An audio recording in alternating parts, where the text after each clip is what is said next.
University में इस बात के लिए गीता पर बोल रहा था कि गीता को राष्ट्रीय ग्रंथ बनाया जाए। एक प्रोफेसर साहब खड़े हुए और उन्होंने मेरे को कहा कि दुनिया में और भी बहुत ग्रंथ हैं, गीता को ही क्यों राष्ट्रीय ग्रंथ बनाया जाए। तो आज हम इस पर ही चर्चा करेंगे कि गीता को ही क्यों राष्ट्रीय ग्रंथ बनाया जाए। दुनिया में जितने भी धार्मिक ग्रंथ हैं वो सब गीता के बाद में बने हुए हैं। गीता 5000 साल पुराना ग्रंथ है और भगवान का सीधा संवाद है अर्जुन के साथ। दूसरे लगभग सभी ग्रंथ ऋषि मुनियों के या पीर पैगंबरों के बातों पर आगे लिखे गए हैं, मगर ये सीधा संवाद। अगर हम थोड़ा थोड़ा एक एक धर्म के बारे में बताएं तो बुद्ध और जैन करीब 3000 साल पुराने हैं, इस्लाम करीब 1400 साल पुराना है और क्रिश्चियन धर्म करीब 2500 साल पुराना है और सिख धर्म तो केवल 350 साल पुराना है। तो इन धर्म के ग्रंथों ने कुछ ना कुछ गीता से लेकर ही अपना वो ग्रंथों में कुछ ना कुछ डाला है गीता से लेकर। आज विश्व में शांति नहीं है, चारों तरफ युद्ध की आवाजें आती हैं और गीता शांति के लिए एक उपयुक्त ग्रंथ है। जितने भी धर्म के लोग हैं या धार्मिक हैं वो लगभग सभी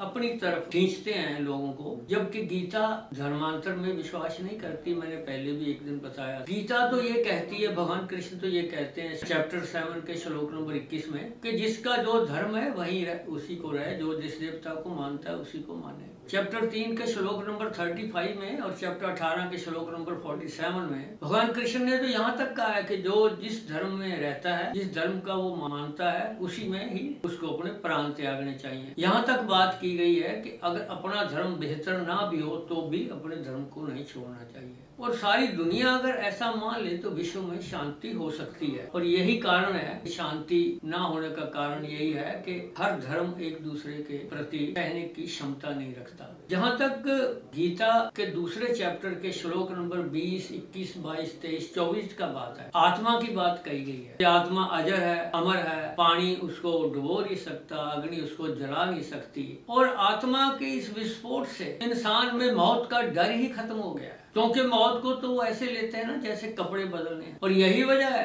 कि गुरु अर्जन देव जैसे महान लोग जब उनके सिर पर गर्म रेत डाली जा रही थी और नीचे आग जलाई जा रही थी तो वो कह रहे थे तेरा बाणा मीठा लागे, हे परवरदिगार तो जो कर रहा है ठीक कर रहा है। तो इसी तरह कौन अच्छा है कौन बुरा है ये भी गीता बताती है। गीता के 16वें अध्याय में पढ़ो आप, अच्छे और बुरे के गुण बताए हैं भगवान कृष्ण ने देवता और असुरों के रूप में। और इसी तरह आगे अगर आप जाएं तो भगवान चैप्टर 2 में श्लोक नंबर 3 में अर्जुन को नपुंसक कहते हैं। ये तब कहते हैं जब अर्जुन हथियार छोड़ देता है, कहता मैं तो नहीं लड़ता, मेरे सामने तो मेरे गुरु हैं, मेरे दादा हैं, मेरे पितामह हैं, मेरे भाई हैं। तो भगवान कृष्ण को गुस्सा आ जाता है और वो उसको, हालांकि और सारी गीता में ऐसी बात नहीं कही मगर एक जगह यही कही है, क्योंकि भगवान कृष्ण का कहने का मतलब ये था कि धर्म पहले है, रिश्ते नाते बाद में। धर्म की स्थापना के लिए कुछ भी त्याग करना पड़े, कुछ भी ताकत वाले स्टेप उठाने पड़े तो वो रास्ते में नहीं आना चाहिए। इस तरह गीता का ये श्लोक भी बड़ा महत्वपूर्ण है। और मैं ये कहना चाहता हूँ कि धृतराष्ट्र, गीता का पहला ही श्लोक, पहला ही चैप्टर, पहला ही श्लोक, धृतराष्ट्र फरमाते हैं कि मेरे और पांडु पुत्रों का वहाँ युद्ध में बताओ संजय क्या कैसे चल रहे हैं, क्या हो मेरे और पांडु पुत्र। धृतराष्ट्र ये नहीं कहता कि हमारे पुत्र, धृतराष्ट्र ने यहाँ एक के 2 बना दिए। संयुक्त परिवार नहीं माना, जब संयुक्त परिवार टूट जाता है तो फिर मुसीबतें तो आती ही है। इसलिए गीता का पहले ही श्लोक में,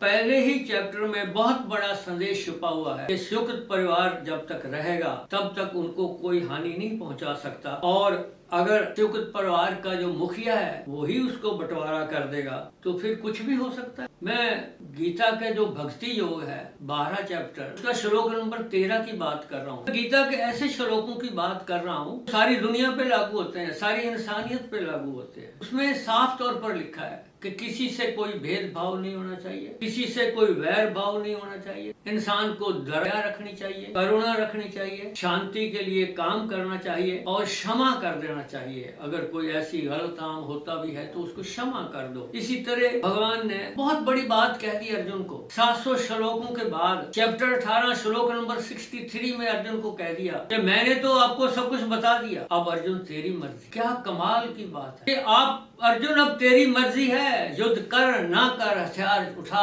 ना उठा, तेरे सामने कोई जो है नहीं है वो देख ले। भगवान ने दबाव नहीं दिया। ये है हमारा संविधान हिंदुस्तान का, जो बोलने की आजादी देता है, जो घूमने फिरने की आजादी देता है। यह है डेमोक्रेसी का असल मुद्दा। इंसान किसी के दबाव के नीचे आके कोई काम ना करे, अपनी मर्जी से अपनी स्वेच्छा से करे।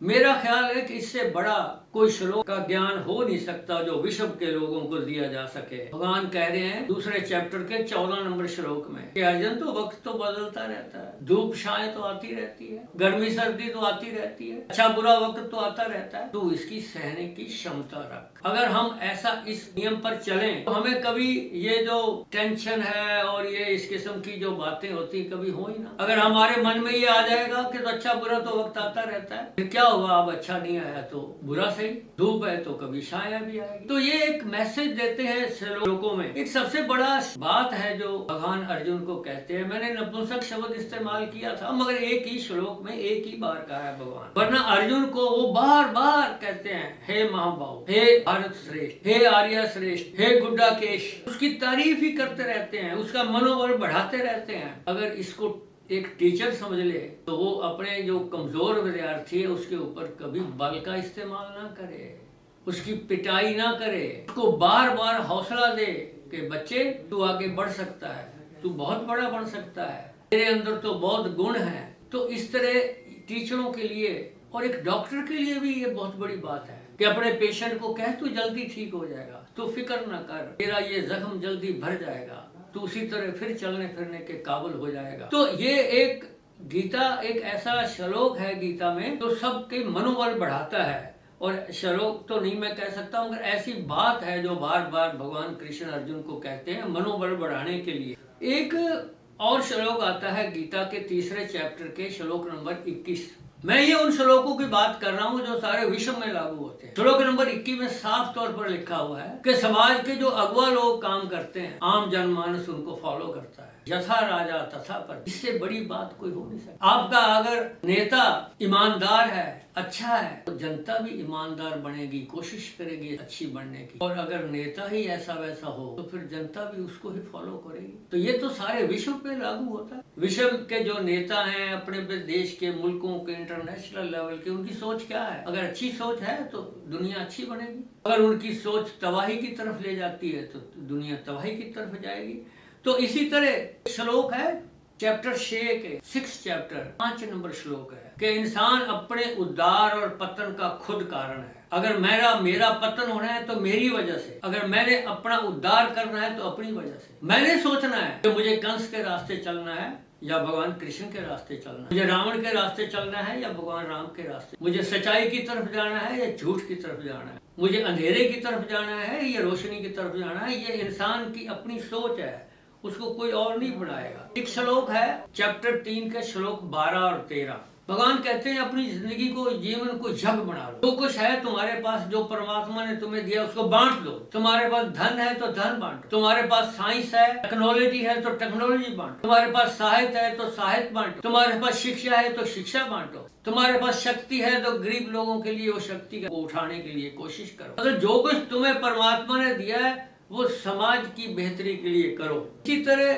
चैप्टर 2 के श्लोक नंबर 63 है। भगवान कहते हैं क्रोध जो है वो समृद्धि को नष्ट कर देता है, कल को खा जाता है। कई दफा आपने देखा होगा क्रोध में हम बहुत कुछ कह देते हैं, जब बहुत कोई ना कोई ऐसा हाथ से कार्रवाई हो जाती है तो बाद में फिर पछताते रहते हैं कि ऐसा कैसे हो गया, तो ऐसा आदमी ही नहीं था, मुझसे चोट कैसे लगी दूसरे आदमी, मुझसे ये गाली अपने रिश्तेदार को कैसे में दे बैठे। तो ये क्रोध है, क्रोध अकल को खा जाता है। इसलिए भगवान कहते हैं क्रोध से दूर रहो। और इसी तरह एक देखो आम श्लोक है गीता का जो सारे विश्व के हर व्यक्ति के लिए लागू होता है, वो चैप्टर 6 का श्लोक नंबर 16 और 17 है। भगवान कहते हैं अधिक सोना भी ठीक नहीं है और अधिक जागना भी ठीक नहीं है, अधिक खाना भी ठीक नहीं है और कम खाना भी ठीक नहीं। बैलेंस जिंदगी बिताओ, उतना ही खाओ जितनी जरूरत है, उतना ही सोओ जितनी जरूरत है। एक अपनी बैलेंस की जिंदगी बना लो ताकि तुम्हें कोई तकलीफ ना हो, ना कोई शारीरिक तकलीफ हो, ना कोई मानसिक तकलीफ। ज्यादा खाओगे तो परेशानी है, थोड़ा खाओगे तो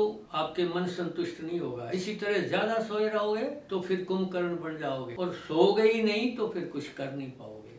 तो इसलिए भगवान ने कहा है देखो कितना साधारण सी बात है और कितनी बड़ी बात है, जो विश्व के कोई है इंसान जिसके ऊपर ये लागू नहीं होती। इसमें कोई दूसरी बात नहीं है। भगवान चैप्टर 4 के श्लोक नंबर 11 में कहते हैं कि अर्जुन, जो जैसा करेगा वैसा पाएगा, जो जैसा बीजेगा वैसा ही उसका फल होगा। इसलिए ये जो गीता के जो श्लोक हैं मैंने आपको बताए हैं, कुछ बताए हैं। गीता के 700 श्लोकों में से हर श्लोक की अपनी अहमियत है और वो विश्व के सब लोगों के लिए लागू होते हैं। गीता को वैसे तो विश्व का ही ग्रंथ बनाना चाहिए, मगर कम से कम हिंदुस्तान के सियासतदानों को तो चाहिए वो गीता को राष्ट्रीय ग्रंथ बनाए, राष्ट्रीय ग्रंथ की घोषणा करे। और हम लोग भी इसी मकसद को लेकर चल रहे हैं, क्योंकि गीता ही एक ऐसा ग्रंथ है जो धर्म, जाति, मजहब, कोई देश, प्रदेश सबसे ऊपर है। किसी के साथ वो उसका ना भेदभाव है ना लगाव है। तो वो ऐसा एक ये ग्रंथ है गीता का। इसलिए आप लोग भी गीता को फॉलो करो, गीता के श्लोकों को पढ़ के उनको विचार करो और गीता को राष्ट्रीय ग्रंथ बनवाने के लिए जो हमारी मुहिम है उसको तेज करो। आज बस इतना ही।